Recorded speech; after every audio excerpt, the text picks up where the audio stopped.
गाडी फरारी चौकीकै सुरक्षाकर्मीज्यू र यसै गरी रेडियोबाट आउनुभएका साथीहरू सम्पूर्ण नमिलेको कारणले चाहिँ आज यहाँहरूले टाढा टाढा देश विदेशबाट सहयोग गरेर हाम्रो यो कार्यक्रमलाई सफल पार्ने सम्पूर्ण भाइ दाजुभाइहरू जनताहरू छन् अनि चाहिँ आज नेक्स्ट पार्ट आउँदैछ सबैजना 14 यसै हाम्रो 11-12वटा जिल्लाबाट सहयोग गरेर सबैले चाहिँ फलो गरिदिनु होला सब्स्क्राइब गरिदिनु होला दाजुभाइ तथा दिदीबहिनीहरू नेक्स्ट पार्ट चाहिँ आज आइसक्छ 7:35 सम्म हाम्रो पालिका ओके भाइ बिदा म हिरा भाइ बिदादेखि लिएर सम्पूर्ण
गाउँपालिकाको उपाध्यक्ष आइसक्नु भएको छ।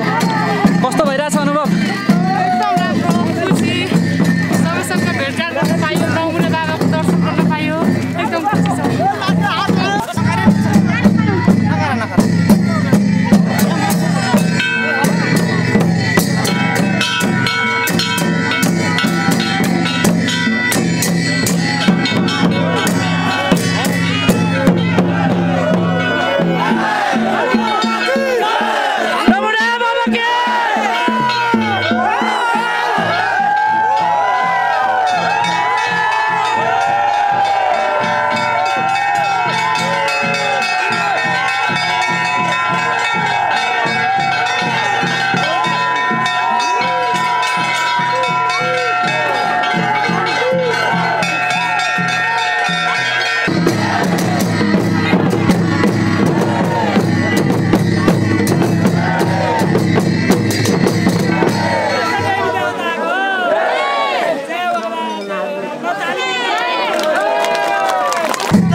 जन्म्याको माटो सुन भन्दा महँगो भइगयो म जन्म्याको माटो सुन भन्दा महँगो भइगयो आकाशको बाटो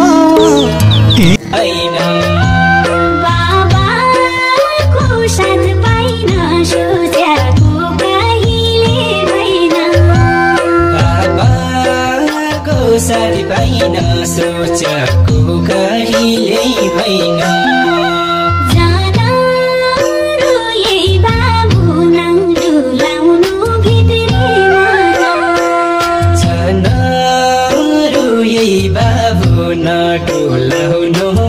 र विशेष अब यहाँ हाम्रो यो हिजो घन्टी ल्याउन सघाउने नेपाली सेना त्यहाँबाट आएर हाम्रो सिंहपात्रासीका युवाहरू प्लस अब हाम्रा गाउँका दाजुभाइ दिदीबहिनी र पत्रकार प्लस अब हाम्रो यो के अरे सञ्चारकर्मी सबैको लागि म हृदयदेखि नै धन्यवाद दिन चाहन्छु। हजुर धन्यवाद।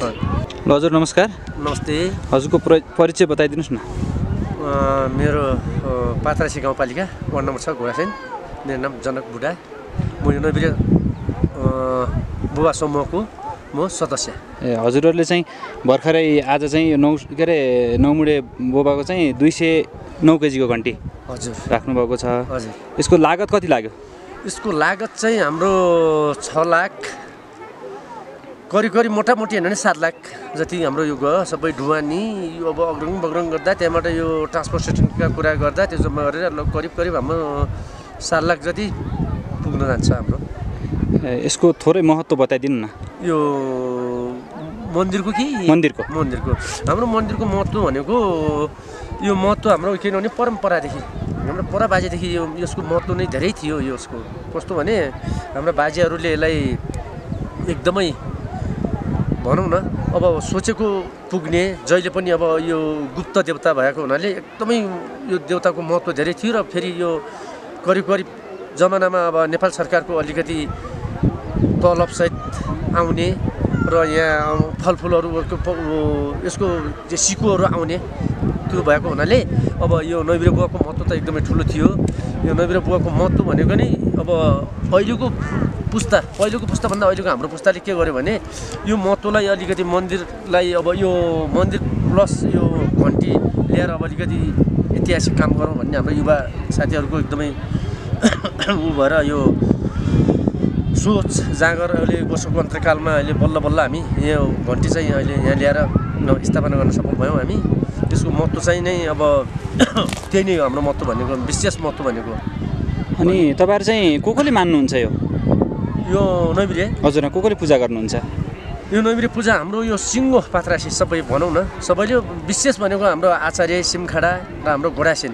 त्यसो भए नगरपालिकाबाट पनि पूजाआजा गर्न आउँछन्? अब नगरपालिकाबाट आचार्य बारा भयो, अब सिमखाडाका बाजेहरू भए, ब्राह्मणहरू भए, अब हाम्रो क्षेत्री भयो। योभन्दा पुस्तकको हिसाब गर्ने भने यहाँ हाम्रो दलित पनि थिए अरे।